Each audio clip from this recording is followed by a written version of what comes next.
Okay, well, welcome back to the All Things Croatia podcast, everyone. Today we have a very special guest, Kristina Kuzmič. And Kristina is an amazing author, comedian, social media personality, and public speaker who was born in Croatia and immigrated to the United States. In this episode, we're going to hear her story, get to know her a little bit better. Kristina, thanks for coming on the podcast. Thanks for having me. Yeah, of course. Super excited to have you on. And just for context, we did meet last week, I believe, or a little over a week ago at the Croatian Women's Luncheon here in Los Angeles. So that was fun. Yes, there's something about being in a room with a bunch of Croatians that just fills my heart.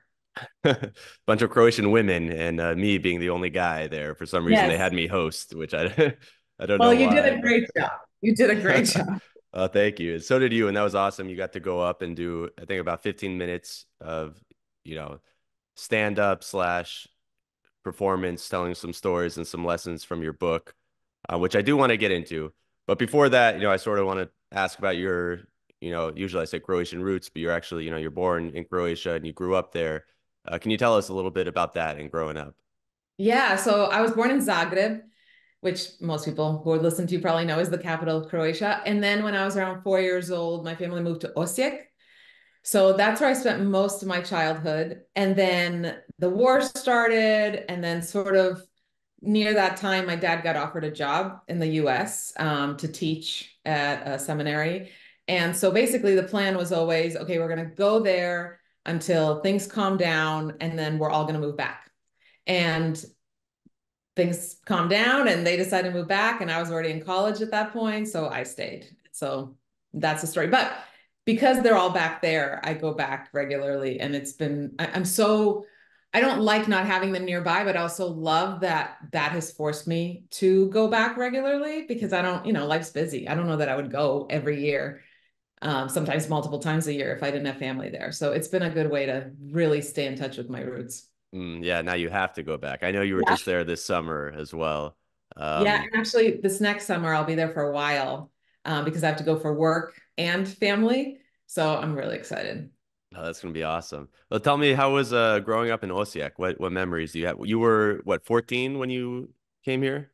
Yeah, when I moved to the States. I mean, when you're growing up, your childhood seems normal to you. So it's interesting now as a mother seeing how different my children have been growing up than me. But life was just simple and you'd go outside and you'd play with your friends till dark and nobody, I feel like it's weird because a lot of times when people think of Croatia, they think of the war. Like that's the first thing, especially for Americans, I think that comes to mind.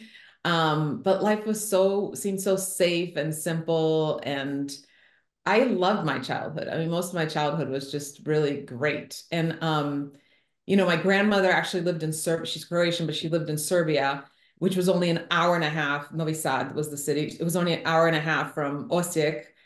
And so I was there every weekend. And, Croatia's so big on family sticking together. And so that was probably one of the biggest culture shocks when I moved here. And people were like, oh, my grandma lives, in 20,000 miles away or whatever. Like everybody was so far away from me, not 20,000, but you know what I mean, 2,000 miles away. But yeah, I had a really fun childhood. When I look back now, I think, man, some of those things would be so weird to kids here. Yeah, Like I would definitely. go, like one of my regular things that I would do is my grandpa would send me to go get him beer. And I was like 6 years old because at the time there was no drinking age. And I would just walk by myself down a few blocks, go to the store and get my grandpa beer. And I'm just picturing a 6 year old in America. First of all, walking alone, that's not going to happen. Like if you see a 6 year old walking by themselves, you're assuming they're like lost, they're about to get kidnapped. And then I'm walking back with a bunch of beer, and that was just normal. It was great. Yeah, that's classic Croatian. The older generation just telling the kids, "Oh, go get me a beer." Yeah. Or even walking to school by myself. So um in Croatia, I'm guessing most of your audience is Croatian, right? So they would Yeah. know. But like at the time, I think it's still that way because I think my nephews and niece do the same thing. They had a music school that's a separate building, and that's where you take your piano lessons or whatever. And it was on the other part of town. I had to take a tramway, one of those trams, to go there. And again, 6 years old is when I started taking piano lessons, and I would go on the tram all by myself and then go down. I don't know how long the tram ride was, like 10, 15 minutes. And I mean, it's just when I look back now, I'm like, that's crazy, but also how lucky were my parents? Like, they're just like, see ya, you know? Yeah, that's true. Yeah, can you imagine today in LA taking like the metro as a 6-year-old by I yourself? mean, even because like even with the way I grew up, I would still be worried about that child now because I've been so Americanized. But Mhm. yeah, that was all just normal. How was your English when you came over here? Did you already learn it growing up in school and stuff over there? I mean, yeah, I studied in school, but you know how it is. It's like my kids have taken Spanish here in school and they don't speak Spanish. Like you don't learn that much in school. My dad did travel to the US a few times when I was a kid, and there were two different times we got to go with him. And so I picked up a little bit, but I mean, I moved at the worst time. I was a freshman in high school. It's like being a 14-year-old. No, I've never heard a human being go, I just wish I could go back to 14 again. Like it is one of the worst ages. And I was bullied. I had an accent. I used the wrong words. I mean, that whole I felt like the biggest, unlikable nerd at the time. So it's funny to me now that what I do for a living is talk and write in English because that was not my strength back then. Yeah, that's quite the change for you. When did you, well, because I want to ask you about, Oprah and being on her show and everything like that. But it was sort of what happened before that? Where was your life, headed before it sort of took that direction into where it is now? Yeah. So like I said, when I was in college, my whole family moved back. And then I ended up getting married like right out of college, like graduated from college, and 3 weeks later I was married. And I look back now, I did not think this at the time, but I look back now and I wonder if subconsciously part of me was like, I don't have any family here. I want to build my own family. And that maybe that's why I sort of got into a marriage and want to be married so young. And then 5 years, had two kids pretty much right away. And then 5 years later, left the marriage. It was not a healthy situation for me and ended up broke. I was on food stamps. I couldn't afford an apartment just for me. So I got a 2-bedroom apartment where I had a roommate in one room and the kids and I shared the other room. And I was sleeping on the floor for a while because I couldn't even afford a bed. I was just like not only financially broke, but I just sunk into this deep, like, I suck. My kids deserve better than me. And then too long of a story to share the full story, but basically, I started cooking for people, sort of as a way to gain my self-esteem and worth back. Because I felt like even when I feel like I have nothing, even when I feel completely worthless, the one thing I was confident in, because I'm a Croatian woman, is that I could, cook a great meal on like the tiniest budget. And that actually goes back to my mom and my grandma who taught me how to cook. And I was cooking by myself by the time I was, 9, 10 years old. I could cook a meal by myself. Um, so that sort of gave me my self-esteem back, just feeling like, oh my gosh, even when I feel like I have nothing, if I stop focusing on the long list of things I don't have and can't do, and just try to find out one little thing I actually can do right now, even in the worst of times, and focus on that, that can take me something great, give me something great. So because of that, eventually I get remarried, and my husband's in grad school at the time, so I did not marry for money. We're both still broke. So um, we didn't have money to take a honeymoon. And he said, what do you want to do? Like you have been just in survival mode with kids and trying to pay bills. I'm here now. I want to like support you in your dreams. What do you want to do? And the only thing I could think of is, you know what? I feel like cooking for strangers saved my life. I'm going to do something with cooking. So I post these cooking videos online totally as a hobby. And I basically get discovered. I send in a audition tape. I find out that Oprah's doing this whole Oprah search for the next TV star competition. So I send in a tape. By the time I sent in my audition tape, there were 10,000 submissions. And I'm thinking nothing of it. Literally, I don't have even a tiny bit of hopes up because, again, I'm used to just living at the lowest of lows. And a week later, one of the producers calls me. And then a few weeks later, I'm having a meeting with them. And then, funny enough, I was actually at the airport. I just flew back from Croatia when I got the voicemail. Hey, Oprah handpicked you as one of the 10 people to compete in this thing. So anyway, I went to this reality competition, competed, and ended up winning the whole thing, which is just insane. I mean, completely insane. And had my own cooking show and hated every second of it. Not Oprah's fault, but they made me into somebody I wasn't. And yeah, that's that. I feel like it was like the Cinderella story, except instead of like a prince and a glass slipper, it was Oprah and she gave me a car and a TV show. But that's literally how it felt. Like little Kristina that everybody pitied. Literally, my friends were like so worried about my well-being. I was not somebody anybody ever looked up to, is suddenly being like crowned by Oprah. So it was crazy. Wait, so was like the competition stage of that show, like you were cooking against other people, or like you were cooking and they're doing their thing, and how did that work? Yeah, so it was called the Search for the Next TV Star, and you could pick any category you wanted.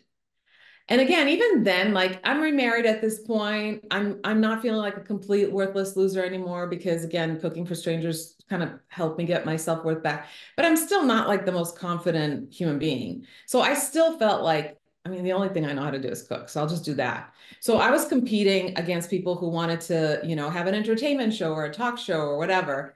And each week we had a different expert, like Vera Wang, worked with us for a fashion segment. We had Dr. Phil and we had, all kinds of different celebrities. And each week one person got kicked off.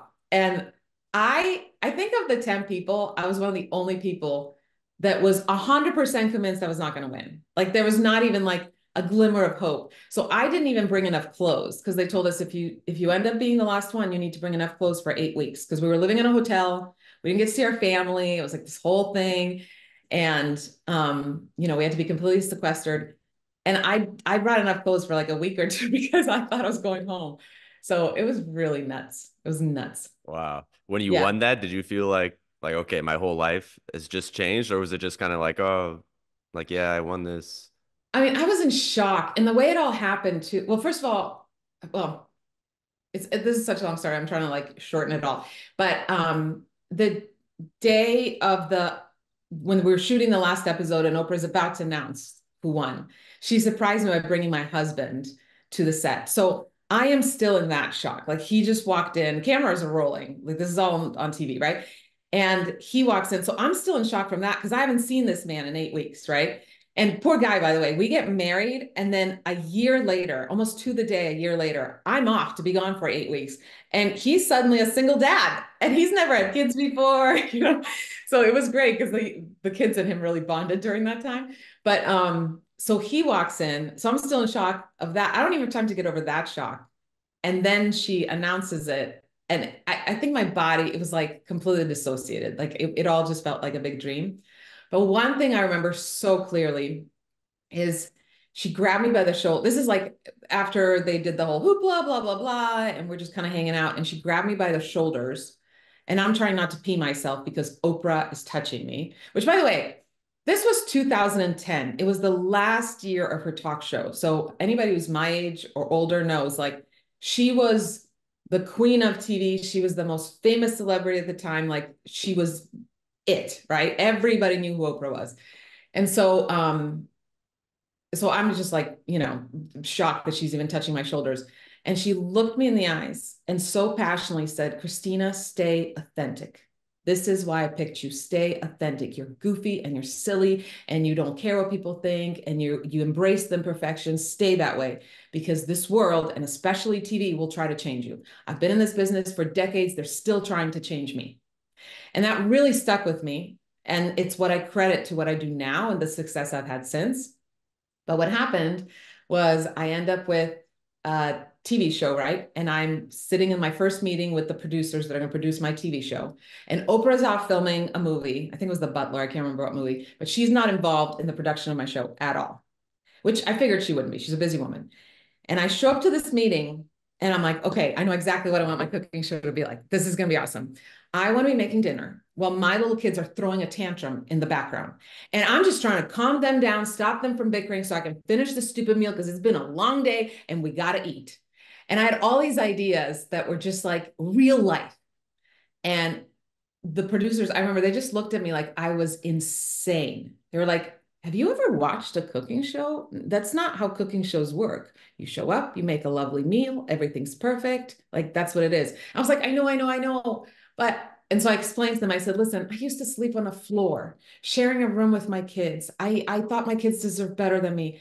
If I turned on the TV and I saw another perfect cooking show, it just make me feel like crap. It would just make me feel worse about my life. I want to create a show where people turn it on, and even if they've had the worst day with their kids or whatever, I want them to watch it and go, oh my gosh, thank you. I feel less alone.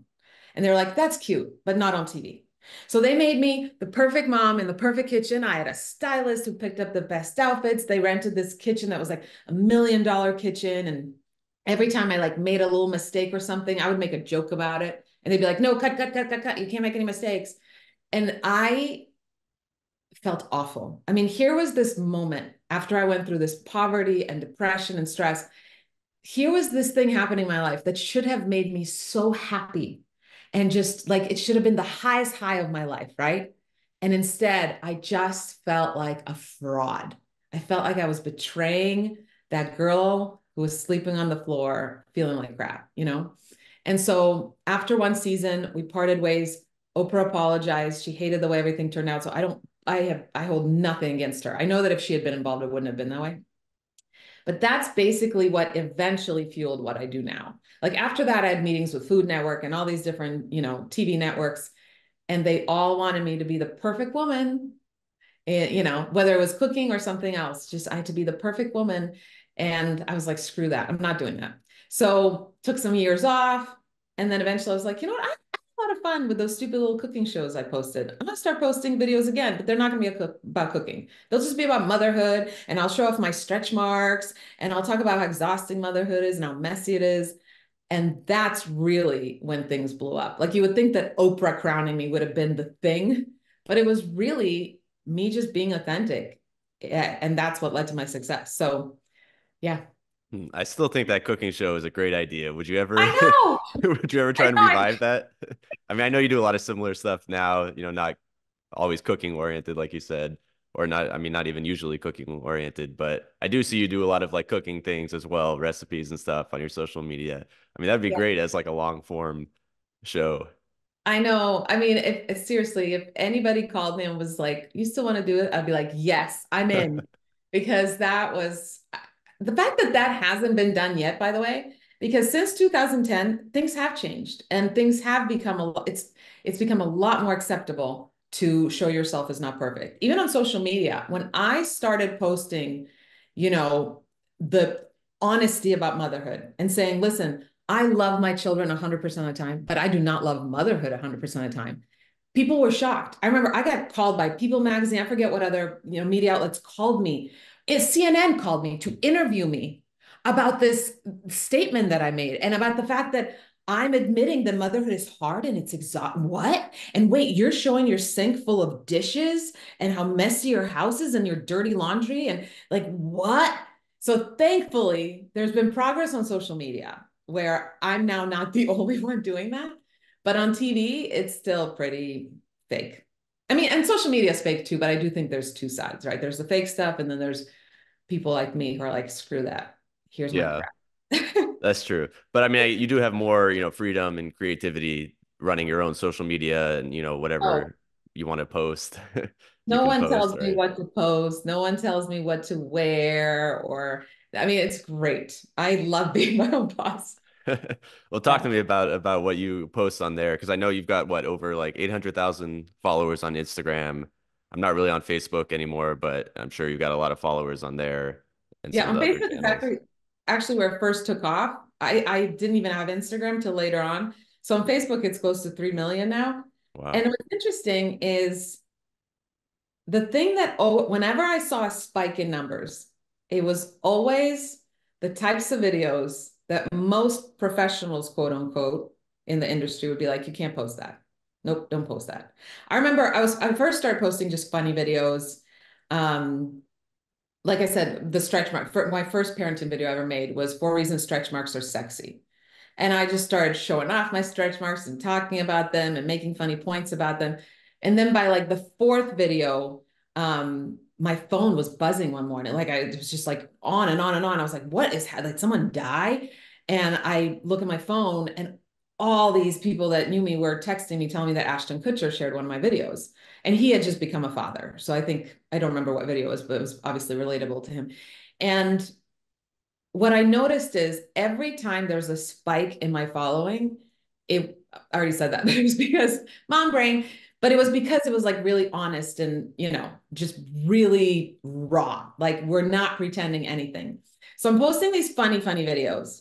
And then I start seeing comments from people that are saying, oh my gosh, I needed this laugh because I'm sharing a bedroom with my kid and I'm really embarrassed about it. Or I'm on food stamps because I got a divorce and my ex won't pay child, whatever. I'm going through a depression. These people are opening up to me on these funny videos. And I thought, man, they don't even know. Like, they don't even know my story. They don't even know what I've been through. So I go in my car because my kids were being loud and it was the only place that was quiet. And I shoot this video, no editing. I just talk straight to the camera and I talk about that time in my life and a certain thing that a therapist said to me that really helped me. And I send this to a friend of mine who's a producer, because by this point I was like friends with people in TV and all that because my Oprah experience. So I sent it to a guy who had been a TV producer for years, very successful. I sent him this and I go, what do you think about me posting this? I mean, I've only posted funny things. And he said, absolutely not, Kristina. You are known as the funny mom. You have now started to build a following as a funny mom. Do not go there. Like, you gotta stay in your lane, stay in what you know works. And I was like, okay. And it took only a few days. And I was like, screw that. That doesn't feel right to me. I'm going to follow my instinct. It doesn't feel right to me. I posted that. And from then on, it was crazy. Everything blew up. I mean, I was getting like outside job offers and interview offers and brand deals and everything. And it made me realize that's that's what every human being wants. Every human being wants to know that they're not the only one. Whatever they're going through, they're not the only one. Someone else has been through it and someone else has gotten through it. Someone else has cried it, screamed it, fought it, and someone else has made it. That's all we want. We all want to know that all the crazy thoughts we have in our head, all the insecurities, all the fears, that somebody else has them, that we're normal. And yeah, I mean, this is why I encourage everybody. Like, I get it. I get that you want to show your perfect marriage and your perfect pretty kitchen. I get it. But being perfect is not what's going to make you lovable. And that's really why people are posting their perfect stuff, because they want to be liked. They want the love. But that's not what's going to make you lovable. It's not. What's going to make you lovable is being a flawed human and being really honest about it. Yeah. Well, yeah, it sounds like you've had a lot of these moments, these like big moments in your life that have, showed you that you need to be true to yourself and be authentic. So I Yeah. think And that's great. every time I have quote unquote failed at something career wise, it was because I wasn't authentic. It Mm. was because I listened to those outside voices that were trying to make me quote unquote professional, and every time I've had like the greatest successes, the things that really worked out for me, it was because I was 100% me. And 100% me is the furthest things from perfection. So yeah, just my God. And there's also such a freedom in it because if you're authentic, if you're not, worrying what other people think, then you're not hiding anything. Because think about it, every time we post that perfect picture or we present ourselves in a perfect way, we can't be confident. You cannot be 100% confident if you're not 100% authentic. Because if you're not 100% authentic, you are carrying in yourself, you're carrying a secret, right? What if people knew the truth?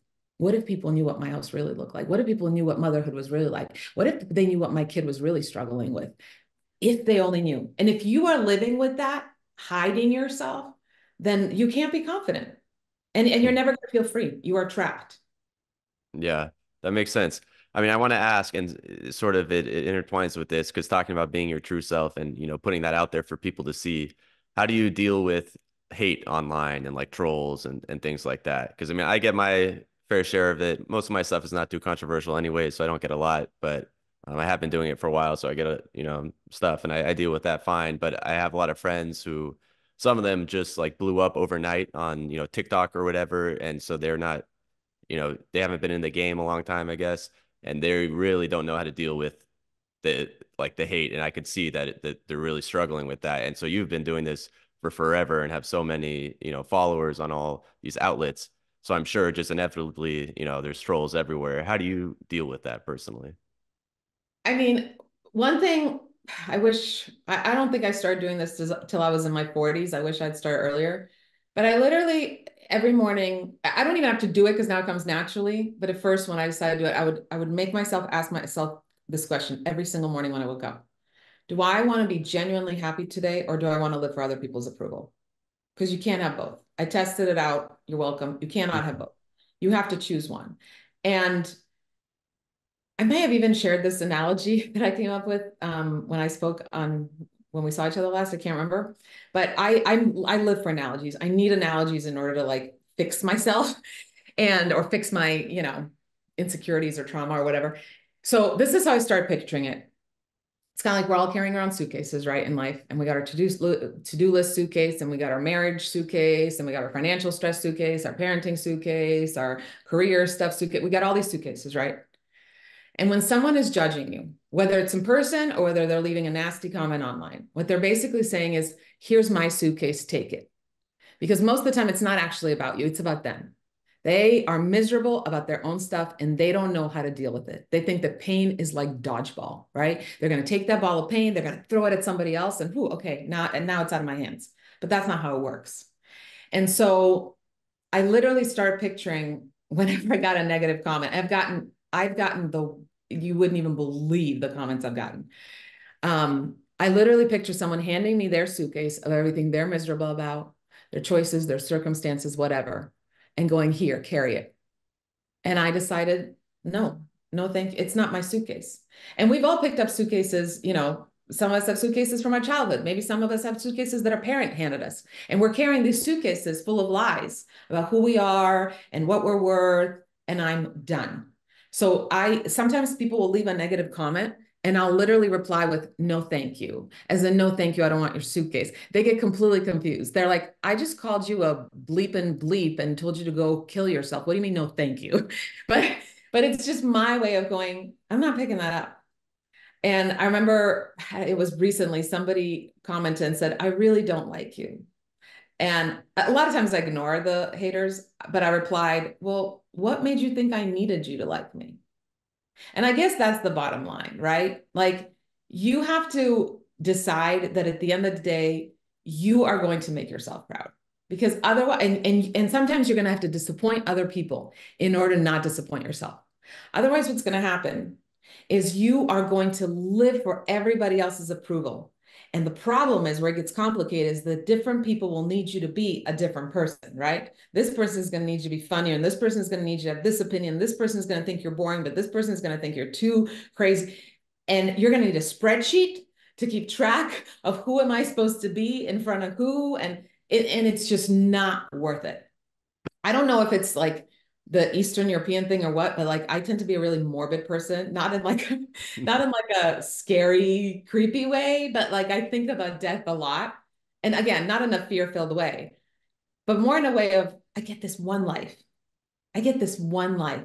Why in the world would I waste it worrying about what so and so thinks? When bottom line, if I actually sat down and talked to so and so, I probably don't even like them. I probably don't even respect them. I probably don't even want to be friends with them. I don't want to raise my kids the way they raise their kids. I don't look up to. Why? Why would I care? So I think you have to adopt that attitude, of it's my life and I'm going to post and I'm going to believe what I believe. And I'm going to, at the end of the day, I want to know that I made myself proud.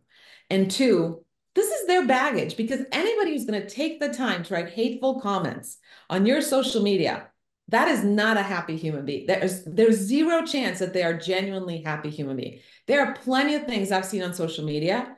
There are plenty of politicians that I can't stand. And I've seen posts and I've never actually gone, you know what?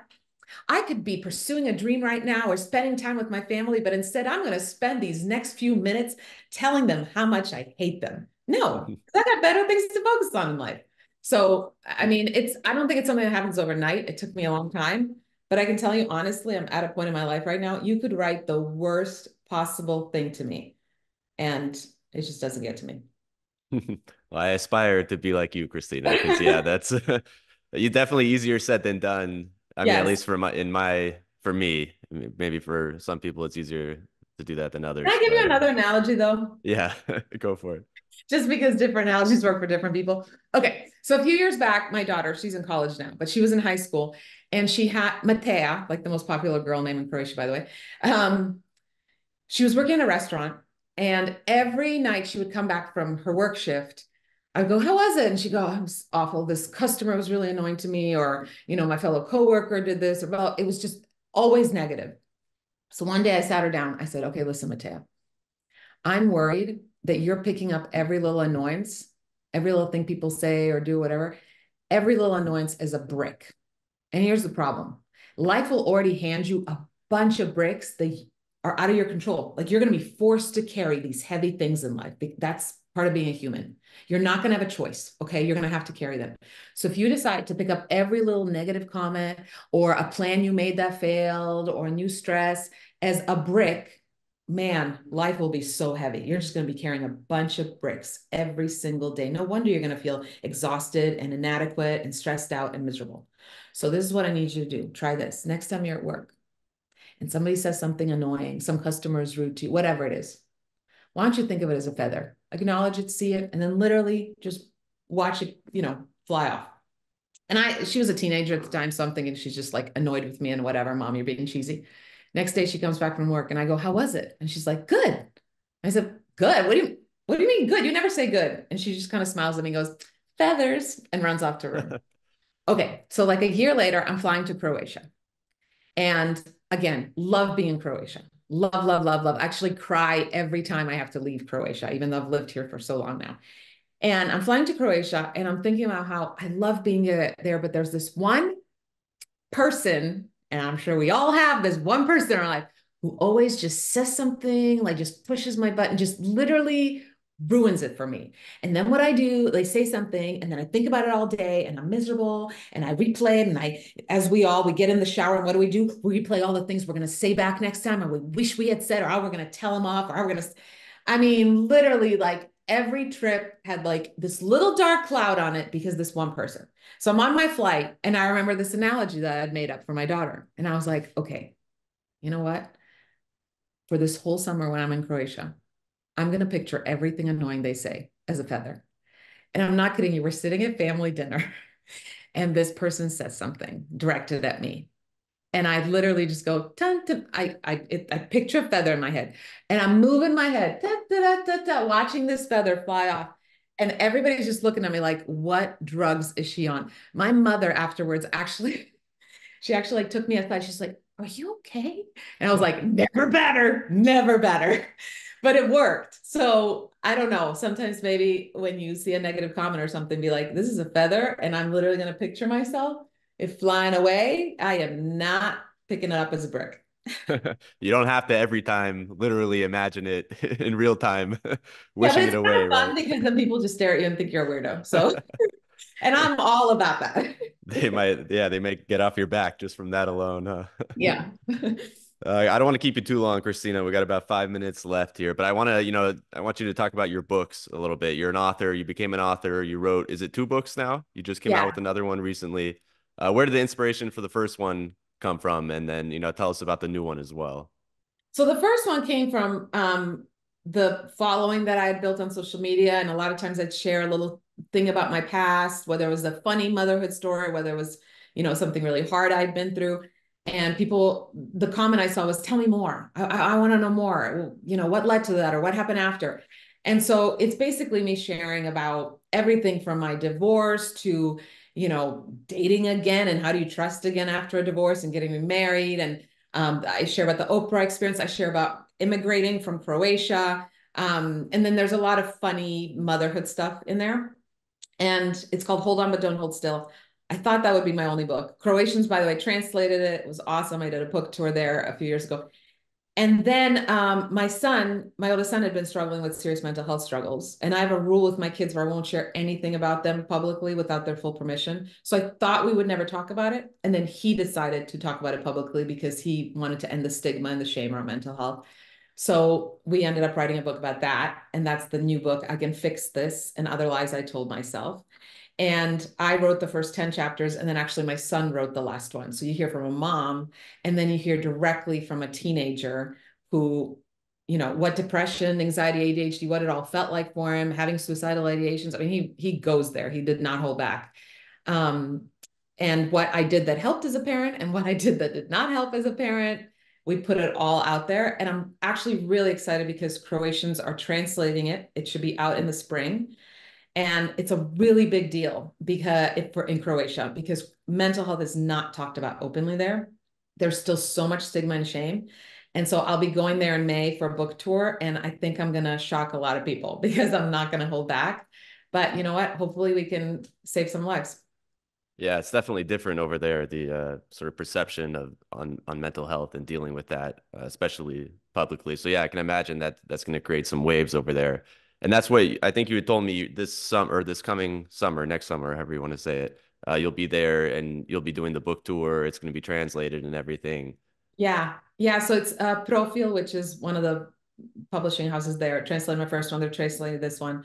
And I think they're a little nervous because, again, this topic is not talked about openly, but it's the whole, what will people think, right? I mean, it's big in America, but šta će ljudi misliti was probably the most common phrase I heard as a child. And my goal is to eliminate that phrase from our lovely Croatian culture. I like it. Yeah, yeah, that'll definitely be an experience, not only for you, but for, everyone else as well over Yeah. there. They're Looking forward to gonna like that. it and be like, "Oh, good for her. She's talking about." Or people will just start walking out of my book events. Like, I'll be banned from the country. Yeah, maybe I'll probably be over there at some point during the time because you're going to be spending a few months there. So I'm sure we'll cross eventually over there. I'll have to make it out to one of the signings. I promise I won't walk out. So I'll I was be gonna say, don't walk out, dude. Like, stick around. I'll stick around. I'll stick around. No, that should be great. I'm excited for you for that.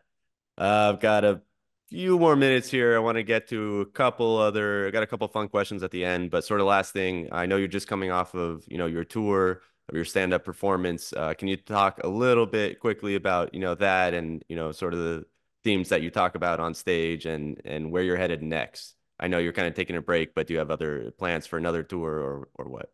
Yeah, so I've had two different tours, and the first one was, again, a lot about motherhood and all that, and then the second was about mental health, but I still added a lot of humor because, in my opinion, going through life without humor is like eating soup with a fork. Like you're gonna miss out on so much deliciousness in life if you can't find the funny. You have to be able to find the funny.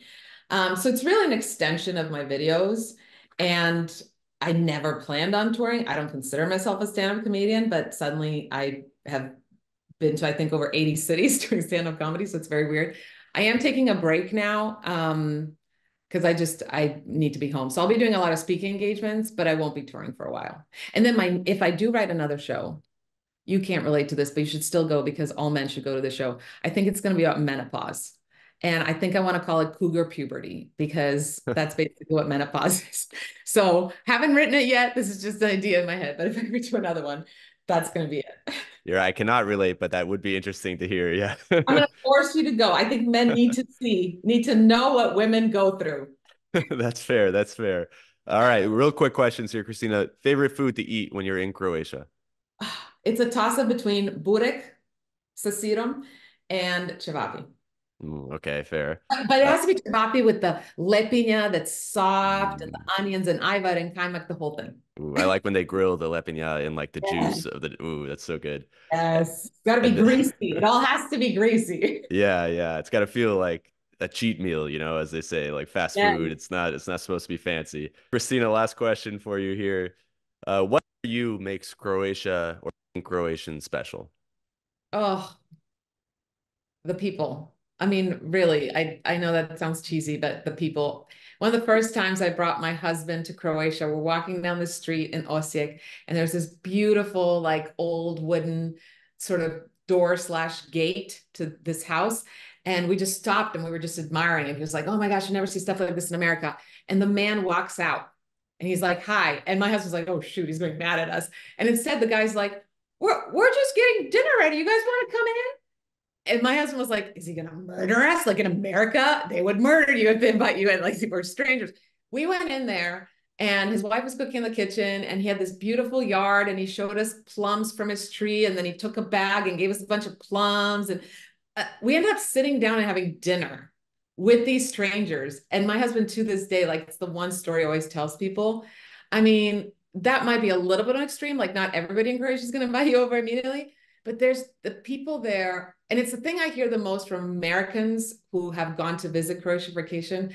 There's just such a warmth and hospitality. And, you know, your neighbors, your friends, they are all family. They are family, and you will show up for them.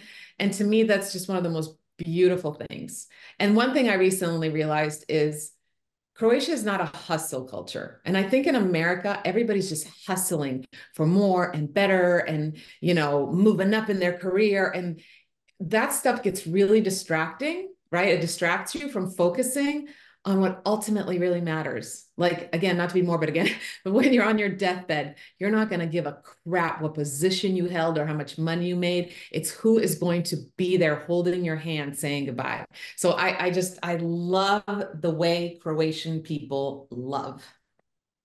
That's a great answer. Yeah, I think that's one of my favorite things about it as well. Just, yeah, everyone's so warm. That's such a classic story. Yeah, just randomly getting invited in. And we stayed in touch. Like, it was crazy. Yeah. That's awesome. Well, Kristina, I want to thank you, so much for coming on the All Things Croatia podcast here. Where can people find you if they want to find information, when you're going on tour next, or where to buy your book, or, find you on social media? What's the best way to do that? So just my first and last name, Kristina with a K, which is the correct way to spell Kristina. Obviously, Americans don't know that. And last name, Kuzmic. And I'm on Instagram, Facebook, YouTube, it's everywhere. Awesome. Kristina, thank you so much for coming on the podcast. Thank you so much for having me. I really appreciate it.